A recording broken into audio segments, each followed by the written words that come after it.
Bismillahirrahmanirrahim. Assalamualaikum teman-teman semuanya. Selamat malam. Selamat istirahat setelah seharian beraktivitas. Mudah-mudahan semua urusan di hari ini lancar, diberkahi Allah Subhanahu wa taala. Nah, seperti biasa teman-teman, saya akan berbagi apa yang sudah saya pelajari hari ini. Mudah-mudahan nanti bermanfaat. Tapi sebelumnya saya ucapkan terima kasih buat teman-teman yang sudah mensupport channel ini, dan juga kepada semua teman-teman yang baru saja menemukan channel ini. Mudah-mudahan silaturahim kita terjaga, semua video di channel ini bermanfaat. Baik teman-teman, hari ini saya akan berbagi tentang roadmap for life ya, peta untuk kehidupan kita. Jadi peta kehidupan barangkali ya, secara personal bagi kita masing-masing. Kenapa kita perlu membuat peta ini teman-teman? Supaya lebih terarah kehidupan kita ketika kita membuat poin-poin atau arah-arah yang akan kita tuju dalam kehidupan kita. Walaupun sebenarnya teman-teman saya juga belum bikin ya, karena saya baru pelajari hari ini. Sudah sering dengar tapi saya tidak terlalu memahami begitu ya teman-teman, dan mudah-mudahan setelah belajar ini saya bisa membuat peta ala saya begitu ya. Mudah-mudahan tidak terlambat, dan tidak ada kata terlambat tentu saja ya teman-teman untuk sebuah perbaikan. Nah, kalau kita berpikir untuk apa kehidupan kita, mungkin secara garis besar setiap kita sudah berpikir ya teman-teman. Tetapi dengan membuat roadmap ini akan mendetilkan, akan memudahkan begitu ya teman-teman. Biasanya akan diawali dengan faktor why dulu. Kenapa kita kenapa kita hidup di dunia ini begitu ya? Kenapa kita, apa alasan keberadaan kita di dunia gitu? Setiap kita punya alasan keberadaan kita. Kita sendiri sih yang memilih keberadaan itu, walaupun kita sebagai manusia punya tugas ya dari Sang Pencipta untuk hadir di dunia. Tetapi apa alasan yang mendasar bagi setiap kita tergantung bagaimana kita memilihnya. Kemudian dengan alasan itu apa yang bisa kita lakukan ya? Misalnya, saya sebagai seorang manusia terlahir di dunia, misi saya A gitu ya. Kemudian bagaimana, apa yang akan saya lakukan dengan itu, dan bagaimana caranya begitu ya teman-teman. Nah, inilah yang kemudian mendorong kita untuk membuat ya roadmap ini supaya lebih mudah untuk mencapainya gitu ya. Beberapa keuntungan ketika kita membuat roadmap ini, di sini saya pelajari ada beberapa hal teman-teman. Yang pertama adalah menyiapkan kebutuhan kita. Karena kehidupan kita di dunia itu tidak sesederhana yang kita bayangkan.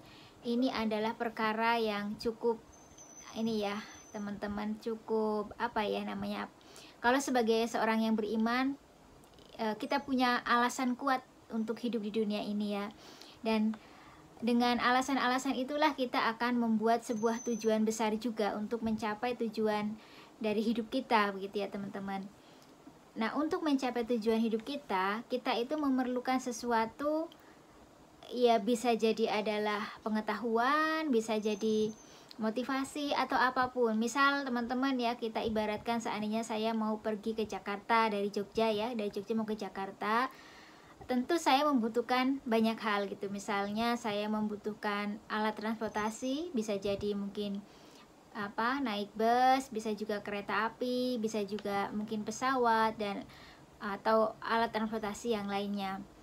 Nah, begitupun di dunia kita juga membutuhkan semacam itu. Ketika kita punya tujuan hidup, maka kita pasti membutuhkan sesuatu.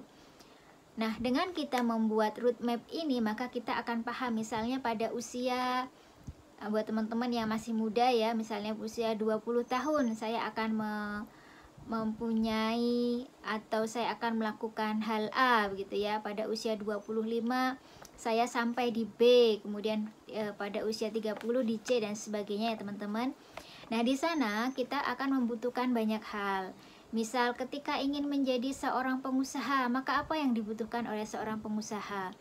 Misalnya ingin menjadi seorang ibu rumah tangga, yang seperti apa ibu rumah tangga yang diharapkan ya, nanti kita akan butuh sesuatu yang mendukung. Nah, ini dengan kita membuat roadmap ini akan membantu untuk menyiapkan apa-apa yang memang kita butuhkan. Kemudian yang kedua adalah komitmen. Nah, seseorang kadang perlu dibantu untuk berkomitmen ya teman-teman. Nah, roadmap ini membantu kita untuk berkomitmen pada apa-apa yang kita harapkan atau apa-apa yang memang kita cita-citakan gitu teman-teman. Misalnya teman-teman punya harapan, misalnya mau pergi ke luar negeri misalnya gitu ya, atau mau pergi ke kota Mekah gitu ya.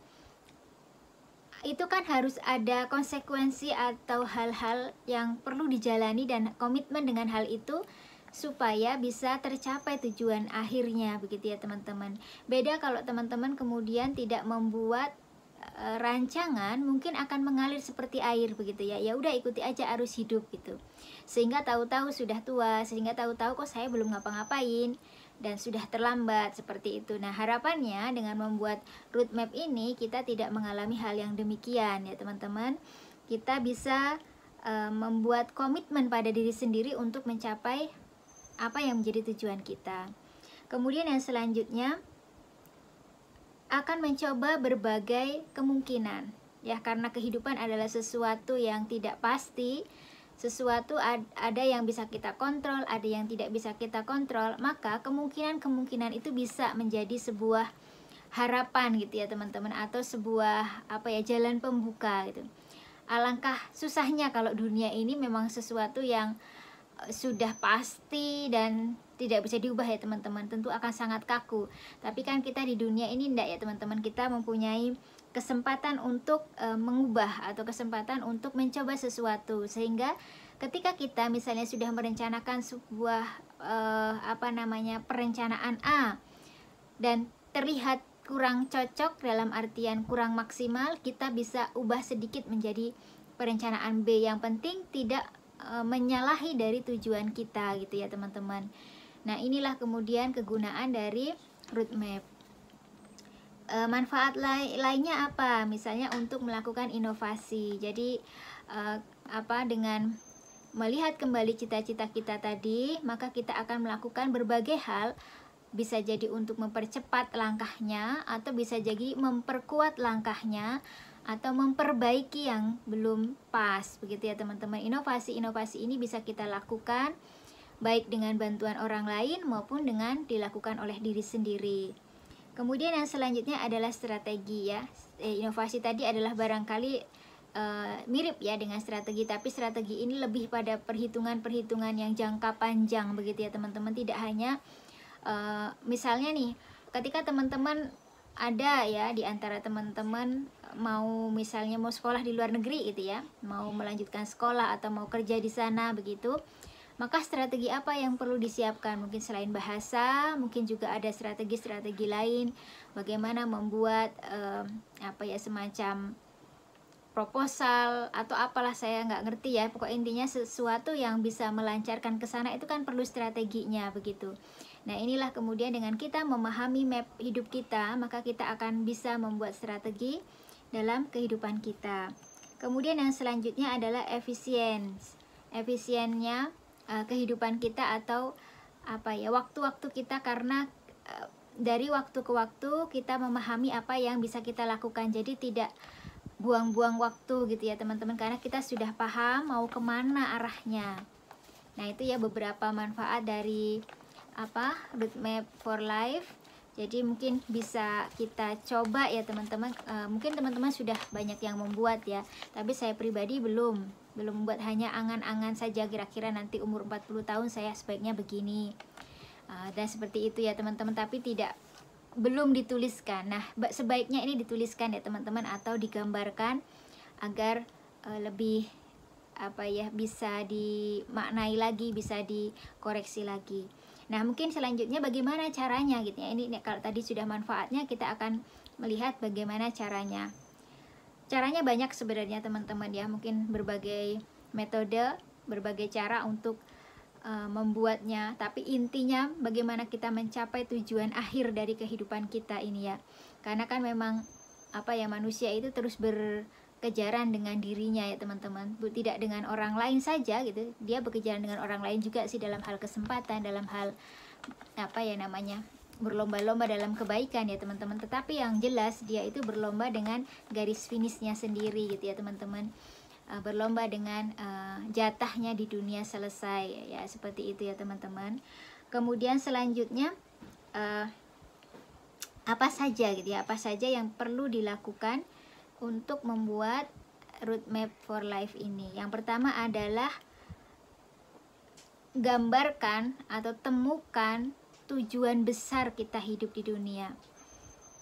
Tujuan besar kita hidup di dunia itu ngapain gitu ya teman-teman. Ini sangat perlu bagi kita untuk menentukan arahnya kemana begitu. Nah, setelah tujuan besarnya itu ketemu, kita juga harus mendetilkan. Jadi misalnya saya ingin menjadi seorang pengusaha kaya yang membantu fakir miskin, misal gitu ya teman-teman. Maka detailnya gimana, cara menuju ke sana gimana, dan orang hidup kan nggak cuma satu tujuannya teman-teman ya. Jadi kita detilkan, oh ya misalnya saya ingin jadi orang sukses. Orang sukses seperti apa yang diinginkan? Apakah sukses dunia, apakah sukses akhirat, atau dunia akhirat, atau bagaimana? Itu didetailkan teman-teman. Lewat apa kesuksesan itu akan diraih? Apakah lewat karir, ataukah lewat sosial, ataukah lewat apa ya? Itu terserah teman-teman, dan itu didetilkan serta disertai alasannya sehingga itu menguatkan kita. Jadi misalnya, oh saya ingin jadi ibu rumah tangga yang mempunyai anak-anak yang pinter, yang solih gitu ya, karena itu proyek besar saya, misalnya begitu. Alasannya apa? Alasannya mungkin, oh itu untuk investasi akhirat saya, misal gitu ya. Oh itu untuk investasi hari tua saya. Nah itu didetilkan teman-teman, sehingga menguatkan apa yang akan bisa kita lakukan di sana. Itu yang pertama. Yang kedua adalah membuat deadline. Jadi membuat deadline atau membuat batas. Kalau tidak dibatasi, kadang kita cenderung, ya namanya manusia ya teman-teman, nggak fokus gitu. Cenderung kita mencari hal-hal lain, tengok-tengok di jalan itu, tengok-tengok. Apalagi mungkin banyak hal yang menggoda kita, banyak kesenangan lain yang menggoda kita, atau banyak kegiatan-kegiatan lain yang membuat kita beralih dari tujuan semula. Nah ini kemudian perlu kita menentukan deadline-nya. Deadline-nya itu tidak harus detil ya teman-teman. Bisa jadi per tahun, misalnya tahun 2025 saya akan melakukan ini, misalnya seperti itu. Atau bulan ini, syukur-syukur bisa per tanggal begitu ya teman-teman. Ini menjadi batas sekaligus sebagai harapan, sebagai penguat untuk memotivasi supaya lebih cepat bergerak begitu. Kemudian yang selanjutnya, batas ini juga akan mendorong seseorang untuk melakukan challenge gitu ya, melakukan menantang diri sendiri untuk mencapainya. Jadi semangat gitu ya teman-teman. Kemudian yang ketiga adalah berusaha mencapai dan memberikan reward pencapaian itu. Artinya gini, tidak hanya deadline, tinggal deadline gitu ya teman-teman, tapi ketika kita sudah mendeadline diri kita untuk melakukan hal itu, maka kita memang berusaha mencapainya, dan itu terukur. Artinya ada progres di sana gitu. Tidak kemudian ya sudah lakukan apa adanya sama saja gitu, tapi tetap harus mencapai target tertentu. Misalnya apalagi ya teman-teman, misal ingin jadi penulis misal gitu ya teman-teman, pada seumur hidup saya misalnya saya akan menulis minimal 5 buku misalnya seperti itu. Jadi ada deadline-nya dan ada targetnya, sehingga ada capaian yang dicapai. Jadi ibaratnya ada yang ditinggalkan, ada yang diperoleh, terukur lah teman-teman, sehingga kita bisa memahami, oh ya saya sudah sampai di titik ini begitu, dan berikan penghargaan atas pencapaian kita.